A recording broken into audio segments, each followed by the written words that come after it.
Welcome to the Accidental Experts podcast. I'm your host, Bryce Hamilton. I'm a licensed clinical social worker and a child and family therapist. I have been in practice for over 15 years, and I'm also a mom of 4.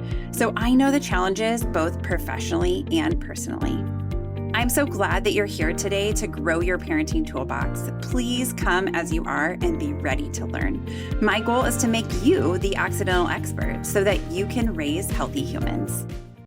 Hi, everyone. Welcome back. I'm so excited to introduce our guest today. Tom Farley is an author, speaker, and longtime advocate for substance abuse prevention and recovery. After graduating from Georgetown University, Tom went on to lead the Chris Farley Foundation for over a decade, using humor, honesty, and lived experience to connect with young people in meaningful ways.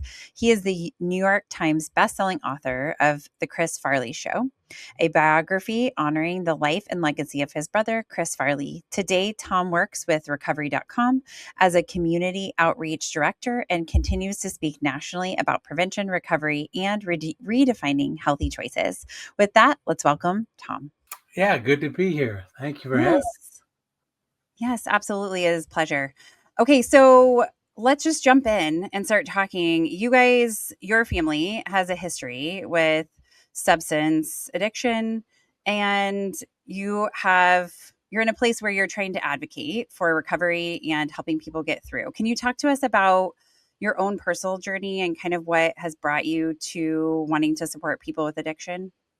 Oh, absolutely. I mean, it is a journey, and it's never ending. But yeah, I mean, it started with this family that had a pretty long history generationally with alcohol. Certainly, being Irish and living in Wisconsin, those are Yeah. two. Um, but it was all very normative. I thought, it was part of our identity, and Yeah. but in our family, it just really affected people in different ways.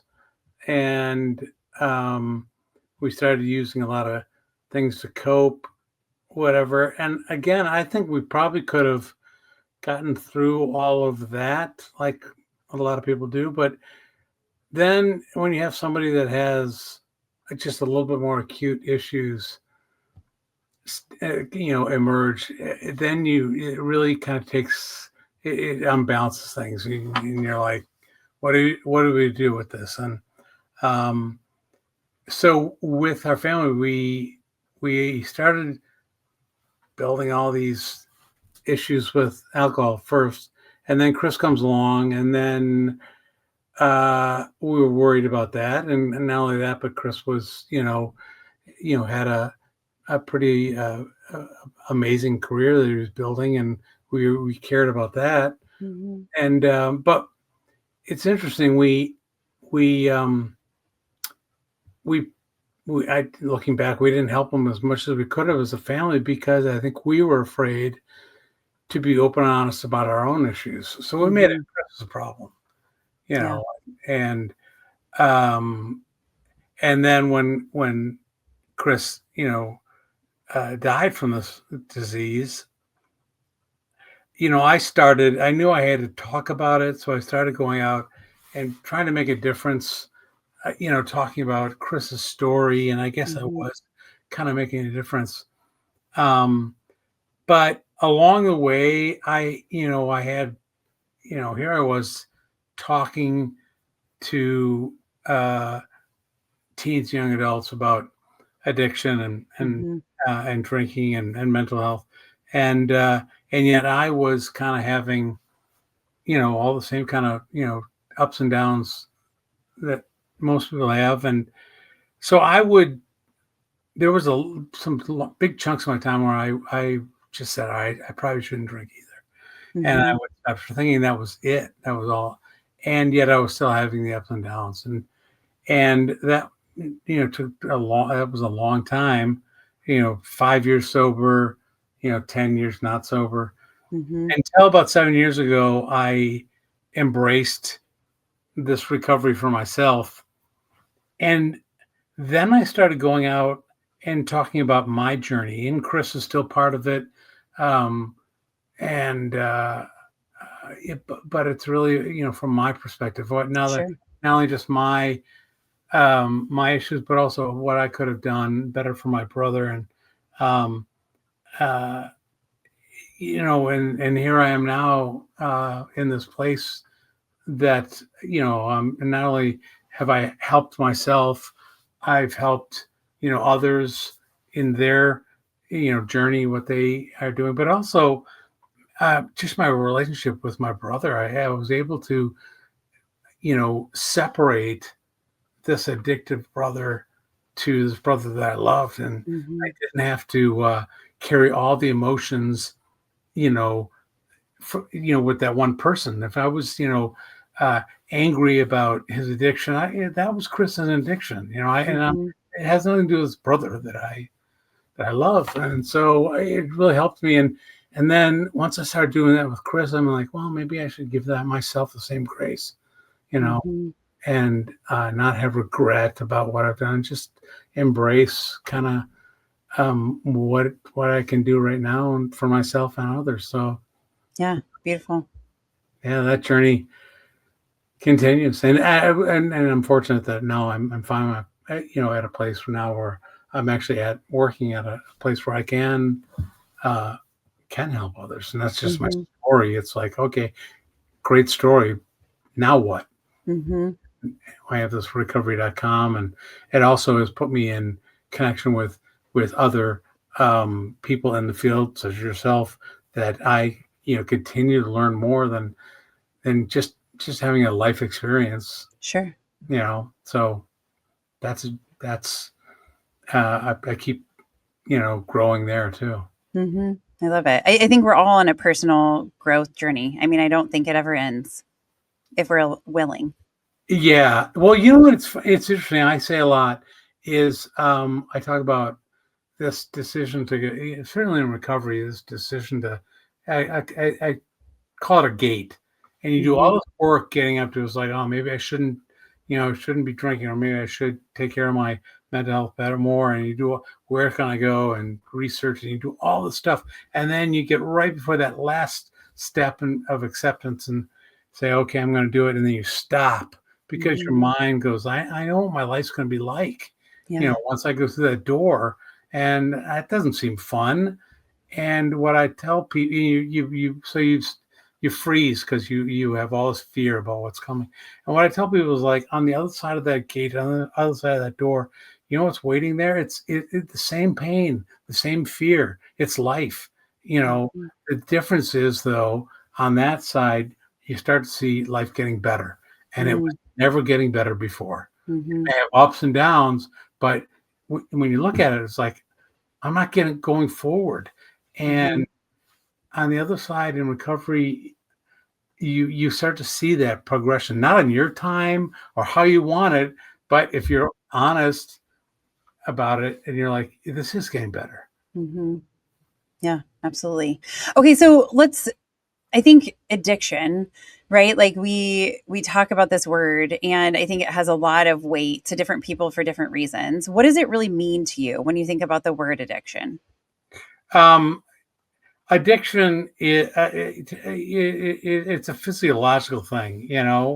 It's, to me, it's what there's so many. I think it's the mental health stuff that bring you there. Like Mhm. you're trying to, it's the easiest, you know, way that you tell yourself that you can manage these issues, that you have these Mhm. traumas, and so you start to manage them in certain ways, which grows into an addiction. Mhm.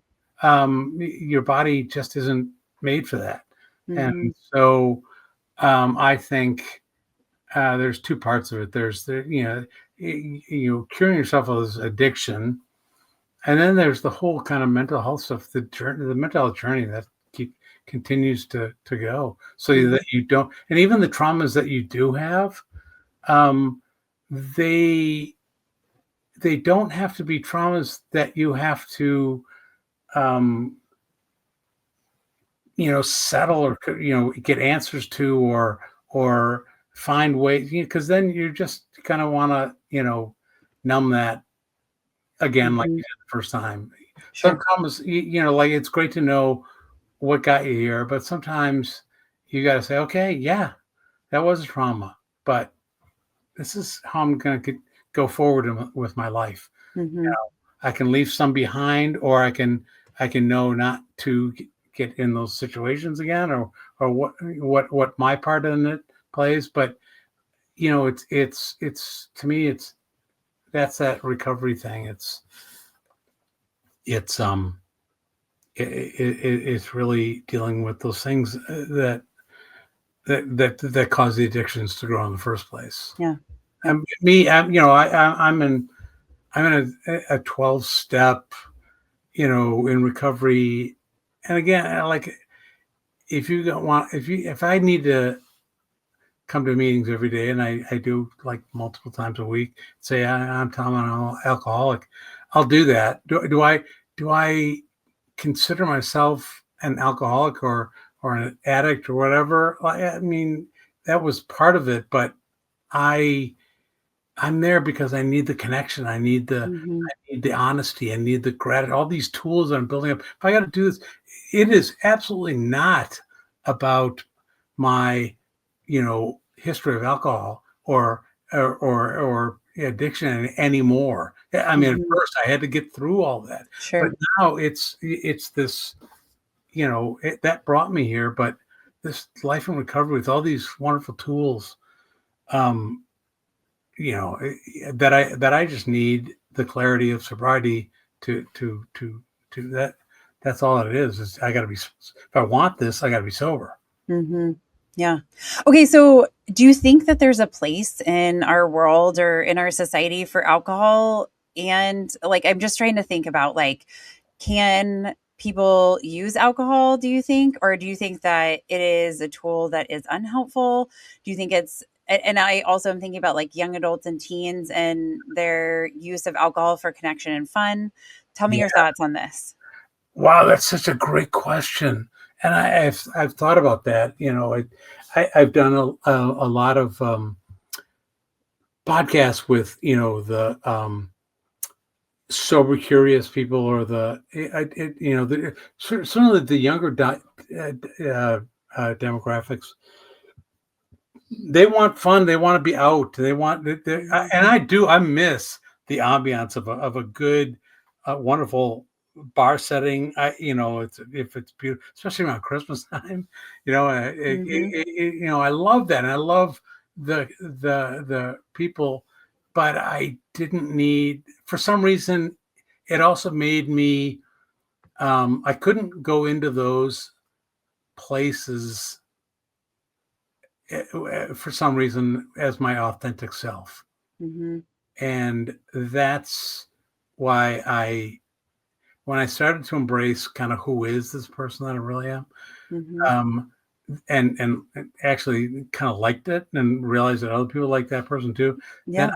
I didn't need, you know, just all the other stuff. I don't, Mhm. but again, so like, I don't know what is, I've eliminated alcohol from my life, um, without a problem, because I Mhm. replace it with other things. And I can go into a bar, but when I start to feel that I'm not being my authentic self, or people are wanting me to be, you know, some famous comedian's brother, Mhm. be funny like that guy. Like, okay, I used to do that. I mean, Mhm. why wouldn't I? Sure, you know. Um, it just doesn't. But to do that, I had to numb a lot of this feeling of, this isn't me. Mhm. And now that's my kind of point where I'm like, okay, now it's time to leave. Yeah. Yeah. That's wise. I mean, you've clearly done a lot of introspection and work on yourself to identify that that was like a trigger for you or like something that was kind of Yeah. shifting you to a place where we all deserve to be our own authentic Oh my selves. gosh. But it's so easy to be led down that road. I tell a Mhm. story about myself, but I know it was true for my brother Chris. is that I could be in the middle of a room, a bar, if you will, surrounded by people, center of attention, making everyone laugh, and not feel more like I'm standing on the surface of the moon.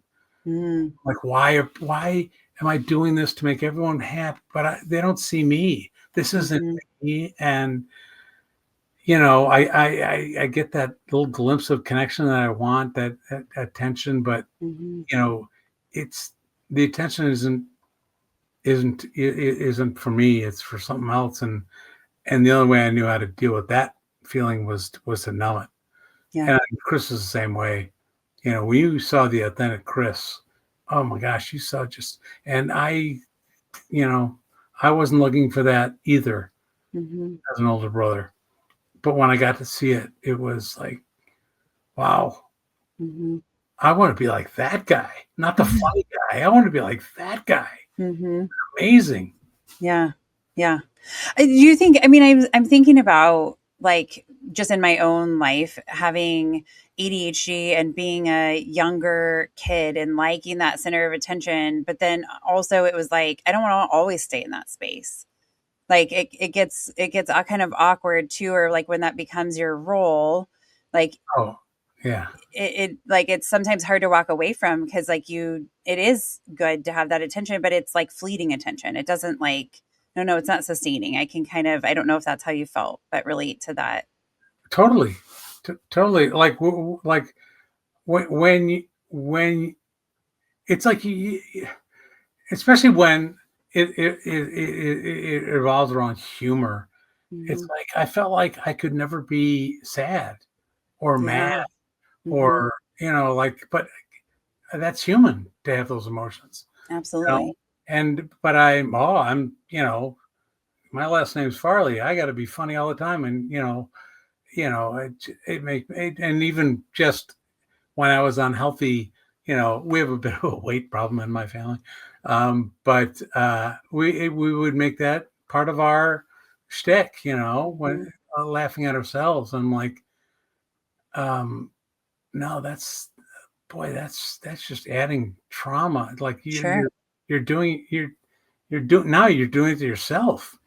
Yeah. Well, and people laugh, so then it's that perpetual thing, right? And I got that. Yeah. Yeah, but I agree that like empty feeling of like leaving that situation where it's like everybody else feels full, but you kind of like you gave a part of yourself away. You're constantly lonely. Constantly. Yeah. Yeah. I was listening to another podcast, Dr. K, and he is a psychiatrist, and he was talking about men and emotions and how as like young boys, men or boys are taught to they get sad, and then they're like, don't be a baby, don't be a sissy, like stop having that feeling. Then it's like, well, you can't be scared either. That's what babies do. And so then you can be mad and happy.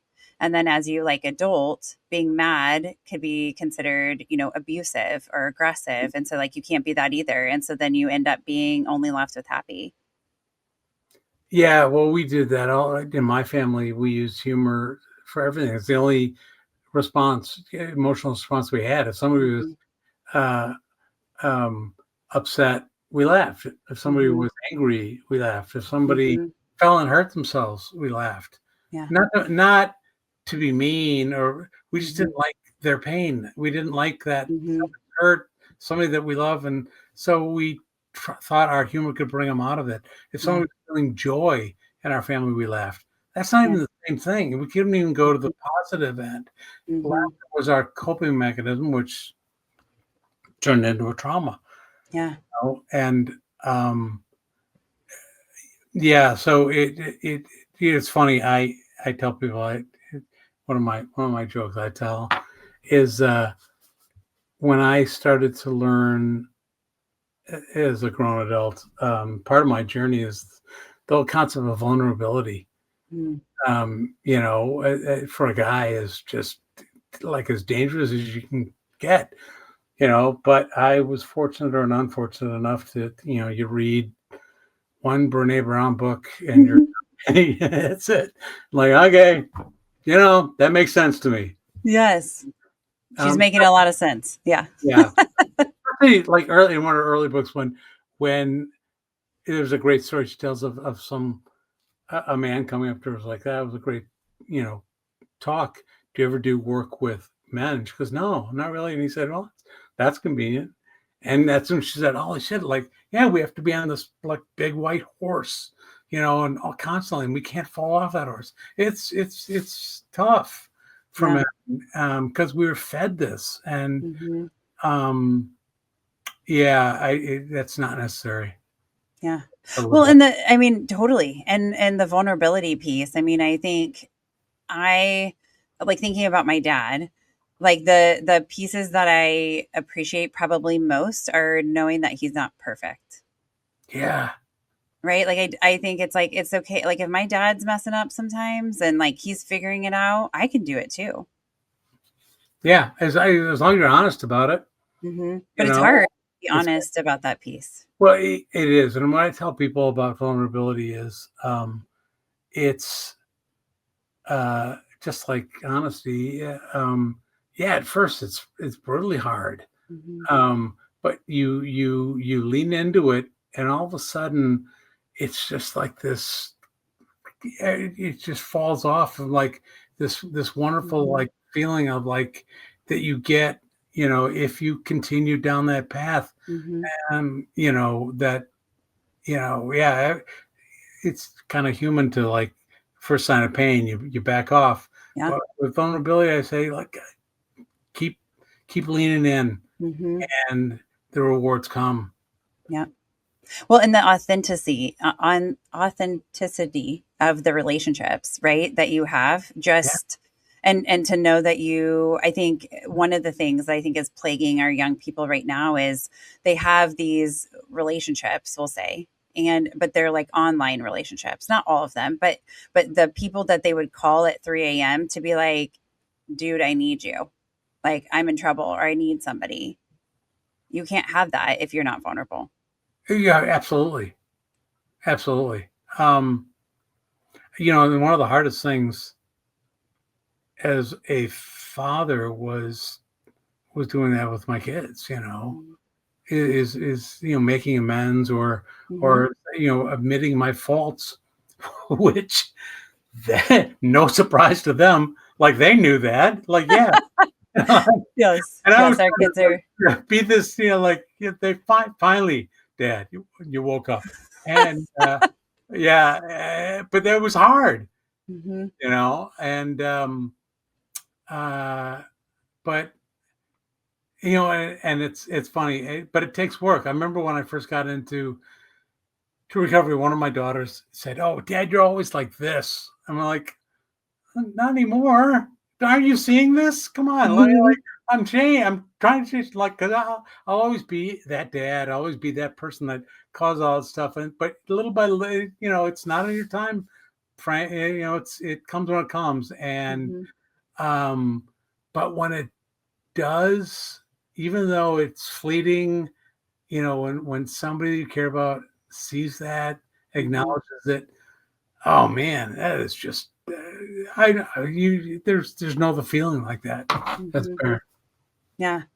So what did it feel like to get sober for you? We're just kind of talking about this process and what it has allowed you to do.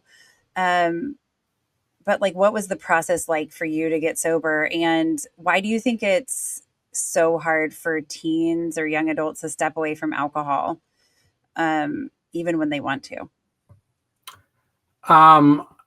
Okay, well, let's start with just, what it'd take. As I said, I had been sober for a long time. And then just before COVID, when I moved back to Wisconsin, from Connecticut, people told me like, I'd been talking about this issue for a while, and in schools, and somebody said, "Oh, you got to meet this woman, Shelley. She runs a clinic here in town, and for teens." And I used to go there and do my little improv kind of connection thing, teaching kids how to trust, how to communicate. And we did some really great work, and we just kind of lost track. She just happened to call up one day and said, "How you doing?" And I said, I'm doing great. I haven't had a drink in 4 months because at that point I had gotten tired of like I know I shouldn't be drinking. I was getting old and smart enough to know that what I was doing wasn't very smart. Like leaving a party just a little early and plotting a way home that was safe. Mm-hmm. Like that's insane. Um, and so I stopped drinking. I did the only thing I knew what to do was just stop. Mm-hmm. And this person just happened to call up who had helped so many people in our community. And I said, yeah, 4 months. And I was expecting a lot more applause than I got. But she says, that's good for you. And she said, we should have coffee. And I said, Shelley, I'd love to have coffee. She goes, great. Meet me Saturday morning, 9 o'clock in the basement of the Presbyterian church. I'm like, dang it. What's going on? Like, all right. How do you say no to this person you know has done so much for the people? They helped so many people. I'm like, she was the first, like my first higher power that I surrendered to. I'm like, okay. And, I went in and I had gone to meetings before, and it was always like in my family with Chris. Just like we pointed to Chris and all said, "Oh, we're not that bad." I would go to meetings. I'd hear somebody share. I'm like, "Well, that person drinks more than me. That person takes drugs and they drink." I'm like, I shouldn't be here. My barometer was drinking. Mm-hmm. Really brought me in, and I started, to listen. And instead of hearing people's stories, they weren't telling me, how much, what they were doing, what their behavior was. They were telling me the results, what happened because of that. And I started to go, oh, I've had broken relationships like that person. I've had job loss like that person. Has nothing, yeah, this is like, I want to solve this. How am I drinking? And so, and all the dialogue in my head, the judgment of people, I started to hear that and hear myself and their story and giving them, grace and empathy, because that's what I wanted too. True. And, you know, but yeah, there were a couple times, early on where I'm like, oh, this person's a mess. And I'm like, yeah, and that's why you're sitting next to him. So, yeah, so it was just that hearing things differently.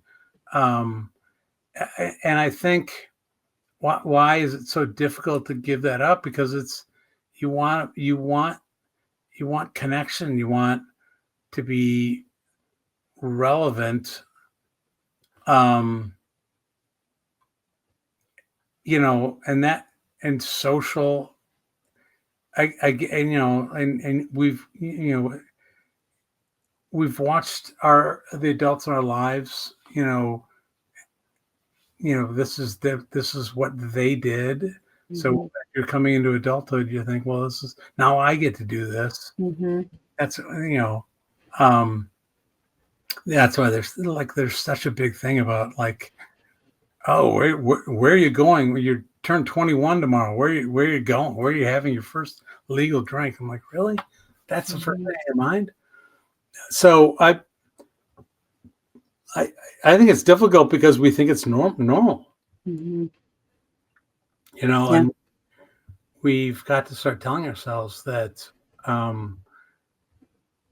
you know, that isn't the only place to find connection. And I think you can always find connection. Yeah, you can always be a different person every time. But as I said, like if I had walked into all the bars that I walked into as my authentic self, I would have walked right back out. It's like, like me here, you know, I was adjusting me to fit the environment, and I didn't want that. Yeah. Well, that is, yeah, I like that perspective of like thinking about alcohol being the adjustment of like what you need to do to kind of dim yourself. Yeah. right? Or brighten yourself, but changing yourself for sure. Yeah, totally. Yeah.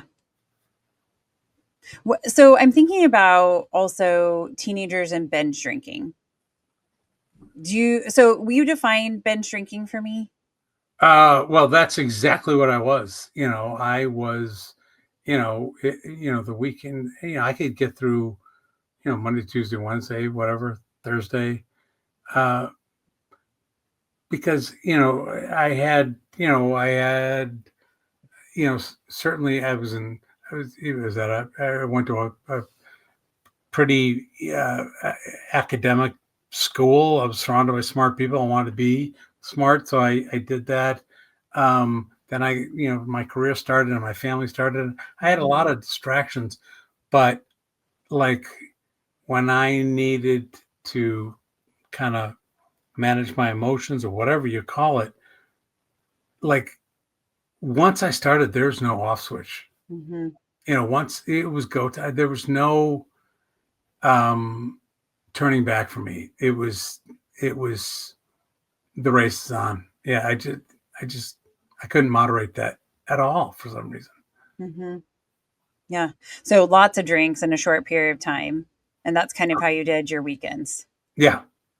Yeah. Or even um it's really like when my kids were little, finding, like we're going to this fun fair, or this amusement park because I know they have a beer tent, like Mm-hmm.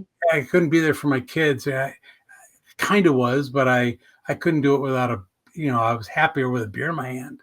Mm-hmm. It was um it was either a lot of beers, short amount of time, but it was also for me like, you know, you know, at certain occasions, had to have, drink, Mm-hmm.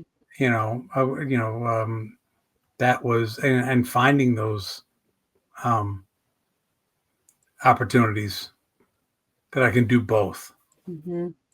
Yeah. Do you think, what do you think like when you were with your kids, because you said going to the bars, right? Like that was the alcohol helped to kind of like adjust you to that setting. What do you think it was? Was it just the addiction in that on the drinking with your kids piece or being at different things and missing out on the fun part? What drove that part of the drinking? I think there was, there a lot of stress and responsibility comes, Mhm. with being a parent, Yeah. and sometimes that's not fun. So, Sure. escaping from that. Hmm. Um, I tell you another thing that drinking, like when I look back at it, the thing that hit me first in the 12-step world was the words rigorous honesty. And I was like, I'm Irish and I work in the marketing PR field. So like I know the gray areas of honesty. Hmm. Hmm. Rigorous on it, that's a thing. And uh and I used to think like how I would come home when I like I worked in New York and I lived in Connecticut. And I would come home and at like 7 o'clock at night, and my wife to go out drinking after work, and I thought I was being honest and said, "Yeah, I mean, obvious. The package kind of says so at all." But I said, Hmm. "Yes, yeah, I did, yeah, but I only had a couple of beers." Um, when the fact was, I didn't leave at 5 and got home at 7. I left work at 3, uh, went out with some work people, and then took the train home and sat in the bar car all the way home.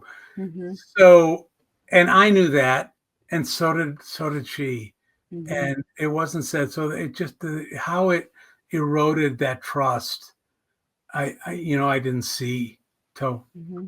way late. I'm like, we both, okay, yeah, you're being kind of honest, but that just it just perpetuated things, more and Hmm. more. Um, yeah, so it's that rigorous honesty with yourself and the people around you is, man, it's like when people see that you are, you know, trustworthy, trusting yourself and being honest Mhm. with yourself, then they can be honest and with you and trust Sure. you, you know.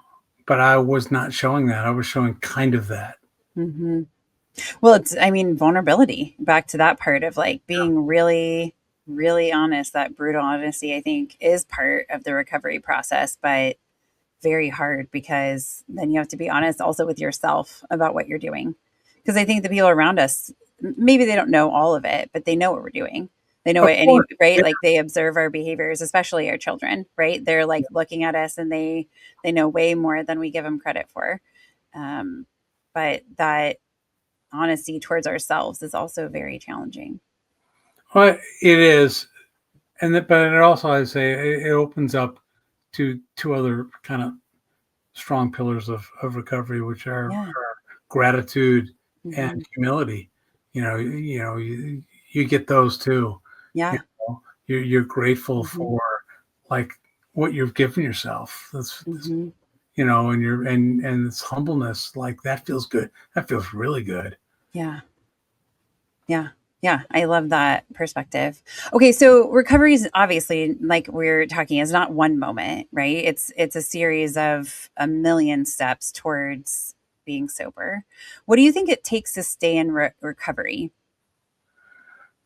Um, I think you need to practice, these, as I said, the rigorous honesty and um, the gratitude and the humility. You gotta find ways um, to practice those all the time.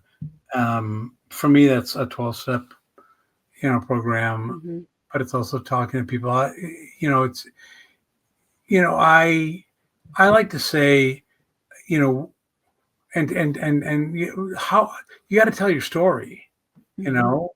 And what I tell people is like we tell our stories in recovery because we do not you cannot heal in isolation. Hmm. You have to be out there telling people. And every time I talk at a conference or even now, I tell people, don't uh, just remember that, know this, that every time you hear me talk, what you're really seeing is me healing. Hmm. That's it. That happens every single time. And if I recovery to me is healing, Hmm. continually, and then you bring in the piece of helping others heal. Like when Hmm. people come to me and say like, oh my gosh, like that really helped me. Like when I was telling Chris's story, interesting, it was Chris's story. But when I tell my story and people come up to me afterwards and say like, oh my gosh, I heard my story in your story. Hmm. Action. That like that means more than anything to me. Hmm. That Yeah. bond. Absolutely. Okay, so earlier you said there were things that you felt like you could have done to help Chris and his story, or maybe even that people could have done to help you in your recovery. What are those things that you feel like people often miss, or maybe even specifically to Chris that was not done? Well, just that whole concept of it's your problem. Hmm. And here we are at the holidays. Uh, One of the things I most I think about a lot over the years. I remember Chris coming out of one of his treatment stints, coming home at Christmas, and Christmas time when we were all adults. Christmas Eve was big party. We opened up presents, had our brandies and beer, whatever. I remember this one, Chris, just coming out of uh, rehab, and we're all together in this room, with our beer, brandy, and there was Chris with his mug of coffee, just trying to be sober Mm-hmm. with his people his family. Yeah. And like, like what could we have done there? A lot, Well, we could have been there for Chris, Mm-hmm. certainly. And I've been there too, with a lot of, family functions. Um, uh, I just learned to, not to engage. I just, walk away. Set boundaries for myself. But yeah, I'm very conscious of that now when I see people, wherever it is, whether it's not just about alcohol. It could be about, somebody that's just got divorced, or somebody that just lost a child or something. Like, know, if you really care about that person, know about that person, and engage with them appropriately. Mm-hmm. That, be there for them. Yeah. I think it's hard. Sometimes we are so uncomfortable by other people's like uncomfortable feeling, right? Like if they're suffering, Yeah. we are like, I want to make this better. I want to make it go away. Like I don't want to experience this. Yeah. Yeah. And that's said, my family used humor to do that. Mm-hmm. Yeah. Uh, and then what happens though is when you don't get the response that you needed, Mm-hmm. they're out of their whatever, they're still, depressed, or they're still in pain because they fell and hurt themselves. Mm-hmm. Your laughter didn't help that. Yeah. Then we would get frustrated and angry, Mm-hmm. and like, wow, and that. So we ping pong in my family between those two, and didn't really, what that did growing up in that environment. We didn't really um, learn any of these other emotions, Mm-hmm. you know. Um, everything came out as really, funny, happy, or angry, Mm-hmm.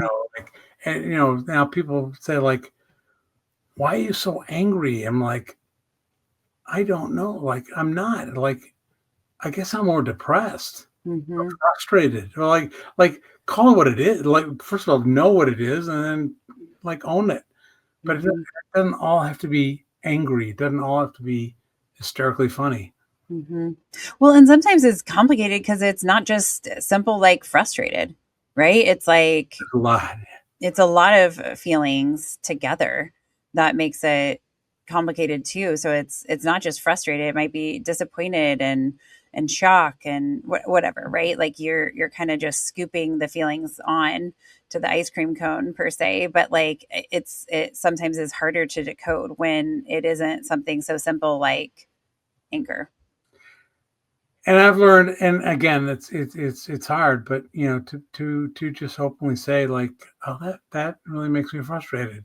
Hmm. Um, to be able to say that, but also to listen when somebody says that to you, Hmm. that's a skill too. It's like, okay, I heard that. It may not, Hmm. or heard frustration in that response. I'm like, you must be frustrated. Yeah. Let's let's do it. Let's adjust Yeah. our Well, interaction. yeah, and you're so right. I mean, I think the key to solving the dynamic that we're in with families, whether there's addiction or not, but especially with addiction, is being able to talk about how we're feeling and what is like leading us towards the direction of using substances, right, to cope with that uncomfortable feeling. And I think talking about what we're feeling is like the first step to solving the problem. 100%, absolutely. Yeah, and if we can't name it, then it's really no solution is going to be had, right? Like it's hard for somebody. Nobody else can read our minds. They might have ideas of what we're feeling, but no one can do it for us. We have to do it for ourselves. Yeah, absolutely. Um, it also too is, as I said, like life getting better, and paying attention to how it's changed for you. I was at a prison a couple Hmm. years ago doing a talk to people in recovery, and guy raises his hands like, I'm worried, like, what do I do about the cravings? Like Mm-hmm. I'm in, kind of a protected environment here. It's like, yeah, I see that. Yeah. But like when I'm going to get out soon, like, and how do I, prepare myself for like these cravings? And I'm like, I never really thought about that before, but I can tell you for me, like what I crave now is this feeling of authenticity and connection. Mm-hmm. Like once you feel that, like that's what I want. Mm-hmm. That's my craving now. And I Mm-hmm. see that it's not about alcohol that produces a artificial emotion or feeling. It's this authentic, real, human um, feeling that like I never had before. I'm like, oh, where can I get more of this? Yeah. Yeah. I And think that's so true. yeah, and I can't do that alone. I need Mm-hmm.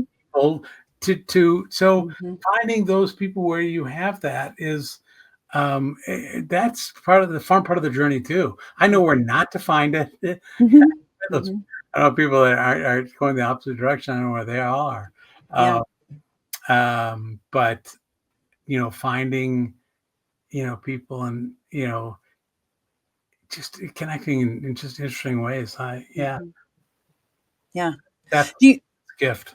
yeah. Well, and I think I think we all crave that authentic, deep connection with other people. And when we don't know how to do it, we find other ways to create that.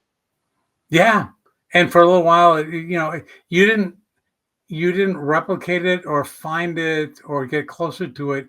You just numbed that feeling right now. It's like, Mm-hmm. yeah, I wanted that. I'm not getting it, so I'm going to stay here, and at least I won't have that bad feeling for a little bit. Mm-hmm. Yeah. Yeah. Yeah. And it's, I think anytime we're thinking about addiction or using any kind of substance that isn't what you really authentically want. And I'm thinking about like teenagers want acceptance and we're thinking about like maybe our parents are successful or we're imagining that thing. And so we're wanting to replicate what they do. And so that alcohol part, or it gives you courage, right? Like they talk about alcohol being like liquid courage, right? I can do something on this.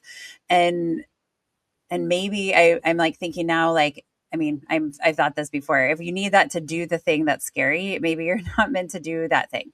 Or, I mean, maybe in a different way, right? Absolutely. Yeah. Um, yeah. You can numb your hand and say, look at me. I can hold my hand over a candle. It's like, that would really what you want to do? Yeah. Yeah. I don't feel a thing. It's like, okay, you smell that? Uh, Yes.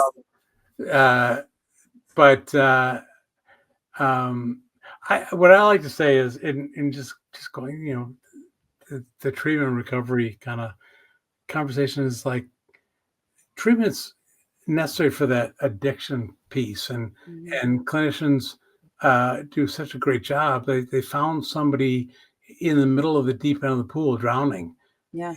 and they got him to the side of the pool, and but if they haven't, and that's great, you've saved their life. But if you haven't taught them how to get out of the pool or taught them how to swim, you know what they're going to do? They're just going to float back in to the deep Mhm. end, and build that addiction back. But so it's like, okay, get to the side of the pool, get that addiction kind of taken care of, at least started, but then start building on, Mhm. find ways to get out of the pool. Yeah. Don't Yeah. drift back out there. Don't, yeah, that Yeah. that that relapse or whatever it is will always Mhm. come if it's always about addiction and not, Mhm. about addiction to recovery. Yeah. And that growth. Yeah. Painful, but so necessary. Yeah, for sure. Yeah. Yeah. Okay. So something I find that is hard for parents is talking to their teens about alcohol and maybe even modeling, as we're talking about, like in your family, alcohol was modeled as something that was just part of what we do. And I think it's modeled in a lot of families. How do you advise parents to talk to their kids and teens about substances without lecturing or scaring, like, what do you think the path is here? Yeah, it was interesting because when my kids were going through high school, middle school, high school, college, in that area, those were times when I was just being sober, but I was being sober, and I wanted to model for them something better than I had with my parents. Always, hey, it's 5 o'clock, kind of thing, and yet they still, uh, I think had this impression of like, oh, we can't. Dad is about drinking and you know we can't go to this party or tell Dad we're going to this person's house because he'll know whatever it is. And it was all this. It drove drinking down into the like, let's see what we can get away with. And when I look back now, what I should have been talking about is not about the alcohol, not about the drinking, not about the drugs even. It's about why you're doing this. You're a teenager, you're in this big public high school, like that's got to be hard. Let's talk about that. Let's not uh bury it in artificial substances. Let's talk about that. It's that mental health thing. So like, it's not about the alcohol conversation. Hasn't really worked. Yeah. Because we haven't done the real conversation, which is this empathy and caring. Like you're a teenager. My God, was that fun for you? It wasn't fun for me. So, and I didn't have the internet. So I can just imagine. So I would have loved to have had more of those conversations and less about, be careful what you drink kind of thing, because,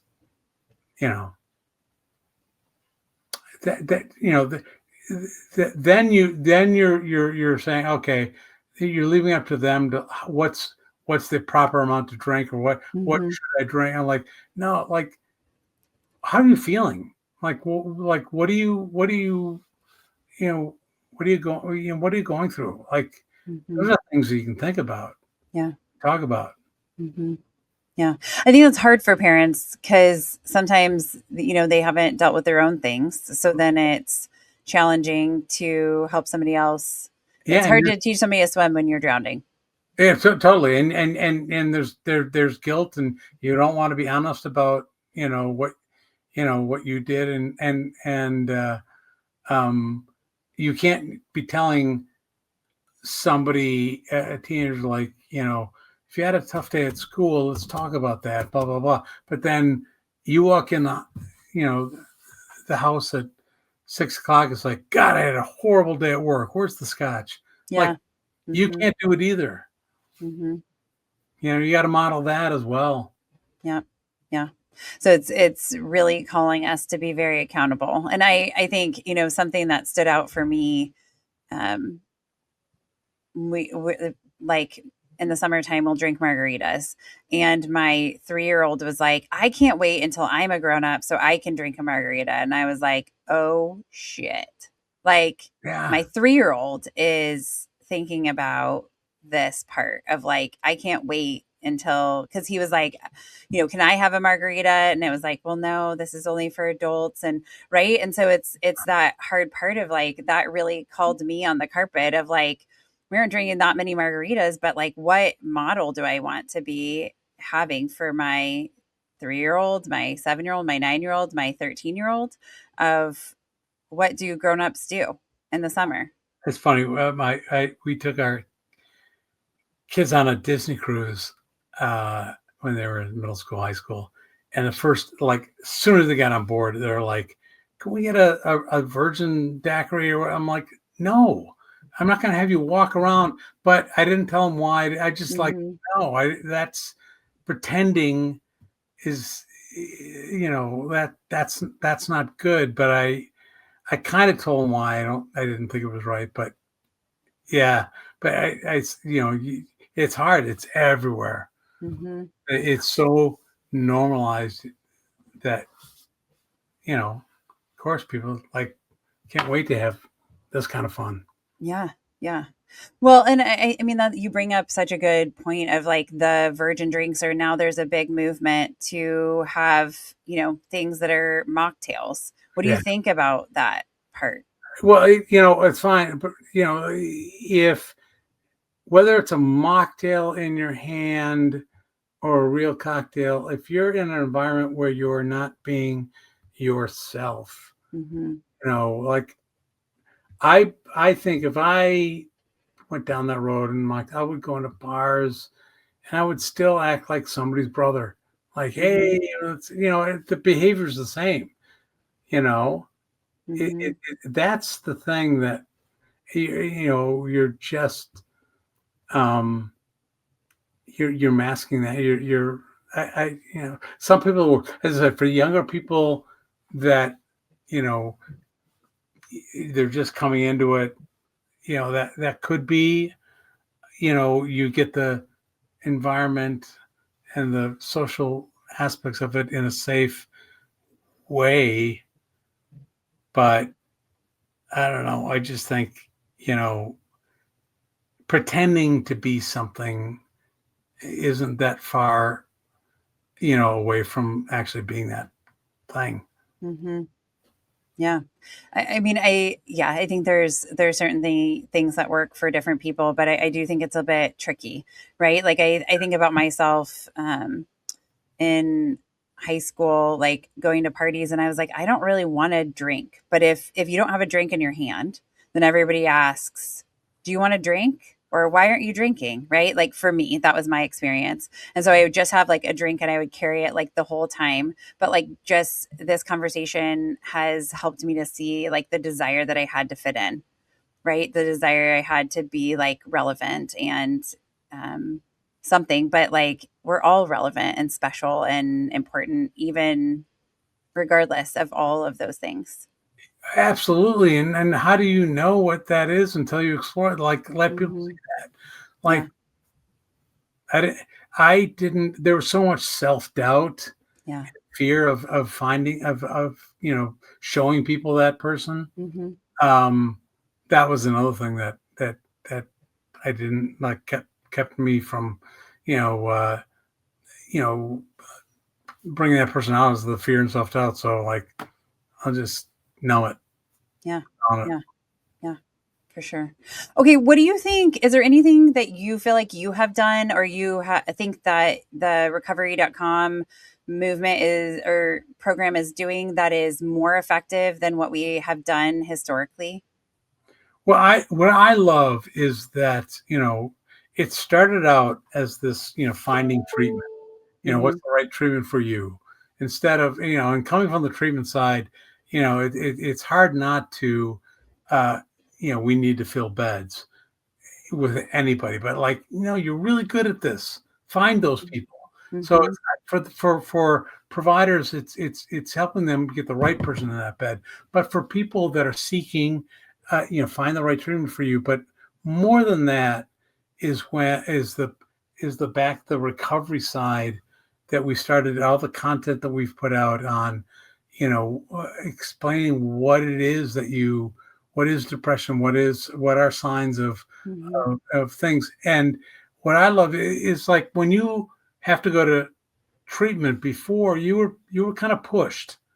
Your family says you should go, your doctor says you go, maybe at an Hmm. intervention, and finally you go, okay, yeah, maybe make everyone happy and probably shouldn't, Hmm. and you go. Um, Hopefully that works. Sometimes it takes a lot of times to do that, but recovery is a pull. It's this like this is the if you talk to people in recovery like myself that say like, I didn't think this life was possible at all, and yet it Hmm. is. And so it's more of a pull, and sometimes it's pulling through treatment, sometimes it's pulling through outpatient, whatever it is, but that's the goal, Hmm. is to be this, this more human self. And I think recovery.com is giving people agency and ownership of this, whatever issues they have, instead of being told what to do. Like, Hmm. like, here's what it is. Here we go. Like, if you want, like, there's ways, you own it. And I think the success rate is going to be that much higher because you come into it with, you're in charge. Yeah, you have agency. Yeah. Totally. Okay, can we end with a funny story about you and Chris, maybe in childhood or sometime, a memory that really sticks with you? Oh my God. Okay, there's so many, but there's one I tell. So when we were I guess I was a freshman in high school, so Chris was probably in 7th grade. We went to Disney World as a family, and we went around everything as a family. There was 5 kids, 2 adults, and we went around all these rides. Every once in a while, my dad would get like tired and like, all right, we go to one of the free rides. And I'm like, all right, so we went to this one, and it was just, they had these like kind of clamshell, like 2-person kind of carts that would drive you through this dark thing. I don't even remember what it was. So Chris and I were in one, and we were really bored, 2 people with severe ADHD. So my mom and dad were like 2 or 3 cars behind us, and Chris goes, "Let's get out." I'm like, "Huh?" He goes, like, because it was going really slow. It's like, "Let's get out." So we like, let's get on the side and just like be statues and scare dad. And so we did. We hopped out in the middle of this ride, and we like kind of froze and stood there. And we heard my dad and mom talking, as they got closer and closer, and we panicked. We heard Dad's voice, and like, this was the dumbest thing we ever did. And at the last second, there was an open car before, we like jump in, and my dad goes, "What the hell was that?" What? And he scared the living crap out. And but then for the rest of the ride, all we heard was, "You boys are in so much trouble. I can't believe you did that. It's so dangerous." The whole way. I said, "Chris, we got about 6 seconds when the done. I like we got to blend into the crowd and move." And we for all our safety and survival, we took off. And the rest of the day, we just rode the monorail around the park the whole time. Like, you think we can go back to the room now? We finally got back, and my dad didn't say, it's like, oh, we had the greatest day. We had all these rides that we wanted to go on so badly that, like, Dad said, now we're going on those rides. That time, I'm like, God. When those 2 guys were gone, huh? Yeah. Chris would always be able to get me to do stuff like that. Yeah. Brothers. Yep, for sure. Mine were trouble too. So yeah, Chris would get me into it, and I had to get him out. Yeah. Well, thank you so much, Tom. I so appreciate you sharing your story and just what has worked for you and what recoveries look like and what you've been through. Thank you. Thank you. I appreciate it. I hope we can do this again. This was good. Really good. Yeah. Thanks again, Tom, for that enlightening conversation and for being so honest and open with us about your journey towards recovery and sobriety. With that, I will say thanks for taking your time today to listen to this episode. Please like and subscribe to our show. Follow us on Facebook, Instagram, TikTok, and YouTube, and keep the emails coming for future topic suggestions to accidentalexperts@gmail.com. Have a wonderful day. Some words from our legal team.